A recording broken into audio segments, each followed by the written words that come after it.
F-35 killer அப்படிங்கிறத Sweden உருவாக்குகிறது என்று சொன்னால் உங்களால் நம்ப முடியுமா? பட் உருவாக்கிட்டு தான் இருக்காங்க. சாப் அப்படிங்கிற நிறுவனத்தை பற்றி நம்ம எல்லாருக்கும் தெரியும். கிரிப்பன் அப்படிங்கிற ஃபைட்டர் ஜெட் தான் அவங்களுடையது. பட் இந்த சாப் அப்படிங்கிற இந்த நிறுவனம், ஸ்வீடனுடைய இந்த நிறுவனம் சாதாரண நிறுவனம் கிடையாது. இவங்க ஏதாவது ஒன்று கண்டுபிடிக்கிறாங்கன்னா அடுத்த 10 வருஷத்துக்கு பிறகு தான் இன்னொரு நாடு அதை கண்டுபிடிக்கும் அப்படின்னு சொல்லி வரலாறு சொல்லுது. ஸ்வீடனுடைய இல்லாட்டி சாபினுடைய சீக்ரெட் வெப்பன் அப்படிங்கிறது டேட்டா டாமினன்ஸ். இந்த டேட்டா டாமினன்ஸ் அப்படிங்கிறத ஸ்வீடன் எப்போ இருந்து செய்கிறாங்க?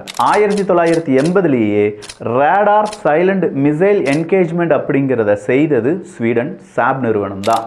அதுவும் இந்த JA-37 விகன்ஸ் அப்படிங்கிறதுல செஞ்சுருந்தாங்க. இவங்க என்ன தெரியுமா செய்வாங்க? 40 மைல் தொலைவில் பறந்துட்டு இருக்கக்கூடிய அந்த விமானத்துக்கும் இந்த 40 மைல் தொலைவில் இந்த பக்கம் இருக்கக்கூடிய விமானத்துக்கும் இடையே ஒரு நெட்வொர்க்கை கிரியேட் பண்ணுவாங்க. ஒரு நெட்வொர்க்கை கிரியேட் பண்ணி அந்த நெட்வொர்க் வழியாக ஒரு விமானம், அந்த ஏங்கிற விமானம் இருக்குல்ல, அந்த விமானத்தினுடைய ரேடாரை இந்த பக்கம் இவங்களால பார்க்க முடியும். இதனால என்ன நடக்க போகுது விக்கின்னு கேட்டா, சரி இந்த விமானம் அப்படின்னு சொல்லி ரேடாரே இல்லாமல் அந்த ரேடாரினுடைய இமேஜ் எடுத்து இந்த விமானம் என்ன செய்யும்னா ஒரு மிசைலை என்கேஜ் பண்ணிவிடும். அந்த மிசைல் இவங்க 2 பேருக்கும் ஒரு டார்கெட் இருந்துச்சுல, அந்த டார்கெட்டை போய் அடிக்கும். இந்த மிசைல் எங்கேருந்து வந்துச்சுன்னு யாருக்குமே தெரியாது, ஆனால் அந்த மிசைல் வரும்.